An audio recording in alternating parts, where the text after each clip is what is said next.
Right, so Egypt has chosen its side, it seems, and that side is going to be Israel's, as the Samud Convoy, having travelled from Algeria and Tunisia and another convoy travelling from Jordan, have seen their way barred to the Sinai and to Rafah, whilst the rivals flying into Cairo have seen detentions and deportations directly from the airport, or even hotel rooms being raided by Egyptian police, resulting in interrogations, arrests and searches of personal possessions. Sisi, since the coup that installed him into power in Egypt in 2013, has worked hard to be seen as a mediator between Israel and Palestine. The Egyptian plan to rebuild Gaza was an excellent one, but these were ends to a means for him. He's run Egypt for personal gain rather than the greater good, and has built the debt up to match as a result, putting him in the pocket not just of other pro-Israel Gulf states, but the US as well. He can't afford to go against Israel, and he's now proving it to the eyes of the entire world, as Israel demanded he jump to stop an aid convoy that would cause them embarrassment, and Sisi has said to them, how high?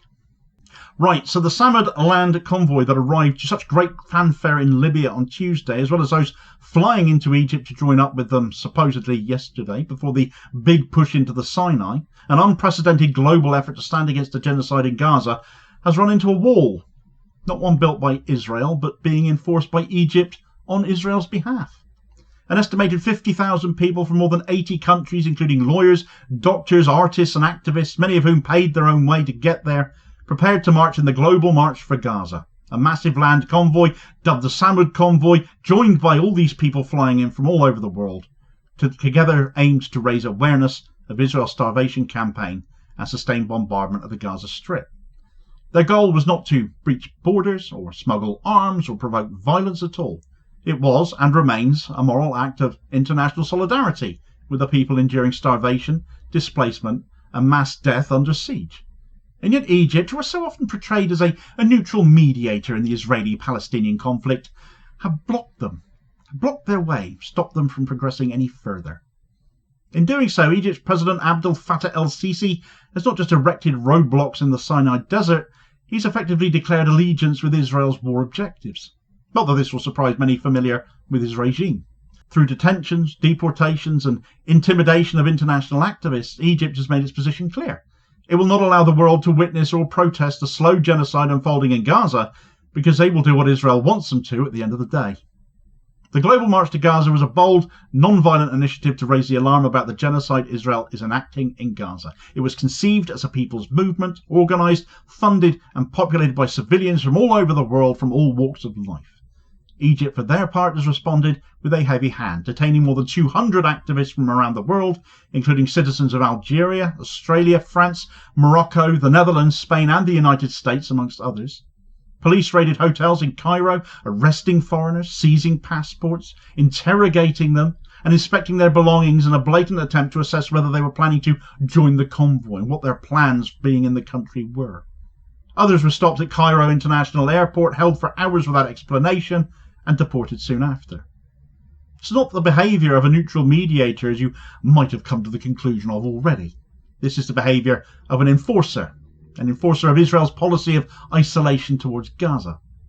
Videos captured by activists and media sources have documented scenes of chaos and confusion. In one video, Turkish activists deported from Egypt speak from Sabiha Gökhan Airport in Istanbul, calling President Sisi the Pharaoh of Egypt, drawing attention to his self-serving leadership and accusing his government of inhumane treatment, and denouncing Egypt as acting solely for Israel's security. One activist recounted, "We were seriously faced with both mental and verbal abuse as well as inhumane treatment. Egypt is doing everything it can for Israel. It's acting solely for Israel's security." Their anger has been echoed not just by other activists exposed to the same treatment, but globally as people observing these goings-on have made clear their disgust across social media. How could a country that publicly claims to advocate for Palestinian rights and which routinely decries the humanitarian disaster in Gaza crack down so violently on those trying to bring attention to that very crisis? Well, the answer lies in a toxic mix of geopolitics, authoritarian self-preservation and decades of failed leadership that sums up Sisi's tenure. President Sisi has long courted Israel, the United States and wealthy Gulf states for political legitimacy and financial support. After seizing power in a 2013 military coup, Sisi's regime has increasingly leaned on foreign support to sustain itself as he oversaw rising debt, even at the cost of Egypt's sovereignty. His alignment with Israel has drawn criticism for years, but his decision to stop the Samud Convoy may be the clearest sign yet that he has abandoned the Palestinian cause and that his claims to support them run only skin deep. An Arab uprising was seen to be a bit of a threat to Sisi too. What if ordinary Egyptians suddenly got ideas about him? Well, heaven forbid. Egypt's official narrative is that the Rafah crossing, Gaza's main lifeline to the outside world, is open from their side. Nothing to do with us. And that the bottleneck is on the Palestinian side, therefore not their fault, where Israel seized control of it last year. Technically this may be true, but it is a half-truth at best though. In reality, Egypt has erected roadblocks into the Sinai, preventing most traffic, not least the convoy from even reaching the border. The blockade is not just Israeli, nor just Egypt's doing in addition. It's actually a trilateral issue enforced by Israel, the United States and Egypt. British advocacy group Cage International has gone so far as to call for the legal scrutiny into Egypt's complicity, accusing Cairo of being part of the machinery sustaining the blockade. Egypt's actions are also not just morally indefensible, they're legally suspect too. The 1979 Egypt-Israel peace accords, the Camp David Accords, included strict limitation on Israel's ability to control the Philadelphia corridor, banning them from it, where the Rafah crossing sits. It's part of that corridor. By allowing Israel to reassert control over the corridor and then reinforcing that control with its own blockades, Egypt is not only abdicating responsibility, it's legitimizing a structure of occupation that international law forbids, and yet it's a violation Egypt have just meekly accepted. So what does it mean when a peaceful protest movement is crushed before it even begins then? It means the powerful fear its impact. The Egyptian government, under pressure from Israel, and likely the US as well, because when aren't they involved, seems to have calculated that the cost of allowing the convoy to proceed, images of some 50,000 protesters, give or take, marching to the gates of Rafah, was simply too high. Such a display would challenge the narrative that Israel is merely defending itself and global mainstream media seek to play it down as much as they can. It would expose the manufactured starvation, bombing of civilian infrastructure, the mass displacement as crimes. How incensed so many people represented by this march are. Not unfortunate side effects of the war at all. The convoy would also have highlighted the hypocrisy of regimes like Egypt's, which say one thing and then do another. Egypt routinely denounces Israeli airstrikes and calls for more aid to Gaza, but when ordinary people seek to help or to bear witness, they slam the door in their face, don't they? That's what they're doing now. Why? Because the Sisi regime, as I said a moment ago, like other authoritarian regimes in the region, views Palestinian resistance, especially armed resistance, as a dangerous symbol of defiance. Support for Gaza is often equated with broader calls for democratic reforms and uprisings. Sisi sees Hamas not just as an enemy of Israel, but as an ideological cousin of the same anti-government sentiments he's got in Egypt as well. For Sisi, allowing Gaza to inspire solidarity is a direct threat to his rule. So this is him putting himself first in at least part as well.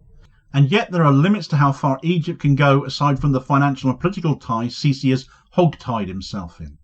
Opening Rafah to absorb Palestinian refugees, as both Israel and the Trump regime have wanted previously, would make Egypt appear complicit in Israel's goal of permanently emptying Gaza, a move that would be ethnic cleansing. Even the most pro-Israel Arab regime cannot publicly support that outcome without facing enormous domestic and global backlash. So Egypt walks a tightrope, helping Israel enough to win its favour, but not so openly as to spark a popular revolt. Sisi might have fallen off that tightrope this time, though. We'll have to see. But for all of Egypt's subservience, it should be noted that Israel's long-standing military doctrine includes plans to destroy Egyptian infrastructure if the country were ever perceived to step out of line. Among these is the now infamous threat to bomb the Aswan Dam.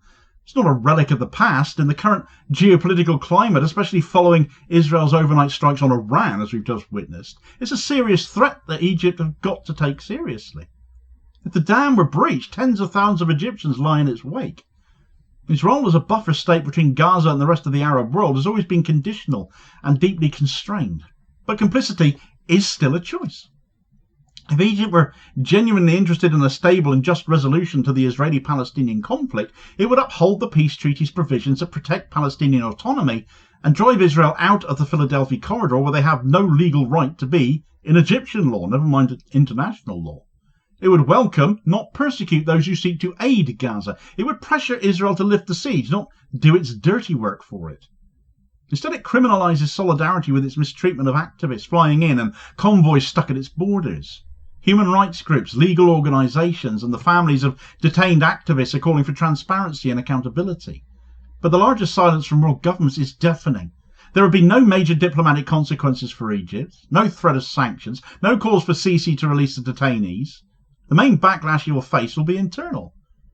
Meanwhile, those deported from Egypt have taken to media and social platforms to tell their stories. At airports in Istanbul or Paris or Casablanca, activists held impromptu press conferences denouncing Egypt's actions. The testimonies of deported individuals, including Americans, Australians, Moroccans and Turks, paints a picture of state-level repression and humiliation. They spoke of being lied to, mistreated and threatened. Many were told that their presence endangered Egyptian security. How does feeding the hungry or raising awareness about human suffering threaten Egypt in any way? Unless what is threatened is not Egypt's physical security, but the Sisi regime's carefully curated image of neutrality and control. Or is it not really the activists that Egypt fears so much, but Israel instead? President Sisi may believe his actions serve the national interest. He may kid himself. He's not doing it for his own interest. He may argue that Egypt cannot afford to antagonise Israel or the United States. But the cost of his betrayal isn't abstract. It is borne by Palestinians who continue to die at rates that no civilised world should tolerate. It's borne by activists who are locked in rooms, interrogated like criminals and expelled for standing up for life. It is borne by Egyptians themselves, whose reputation as defenders of Arab dignity and justice is being steadily eroded by their own president. The Samud Convoy should have been a turning point, a symbol of what global civil society can do when governments fail. Instead, it's revealed the cowardice and complicity of a regional power that has chosen the wrong side of history. Egypt had a chance to be remembered as the gatekeeper of hope, the defender of a people whose cries have gone unheard for too long. Instead, they become a jailer, locking the gates of Rafah in effect, not just to aid and to truth, but to justice as well. And still the march is not over. Because despite the repression, the message of the convoy is just being amplified. The world is watching. They're seeing the people stuck at the border. They're camping out there. They're staying. People everywhere are learning what Egypt, Israel and their allies do not want them to see, that Gaza is not alone, and that the demand for justice is something that cannot be deported. For more on the surging support for the Samud Convoy, do check out this video recommendation here as your suggested next watch. Please do also hit like, share and subscribe if you haven't done so already, so as to ensure you don't miss out on all new daily content, as well as spreading the word and helping to support the channel at the very same time, which is very much appreciated. Holding power to account for ordinary working class people, and I'll hopefully catch you on the next video. Cheers folks.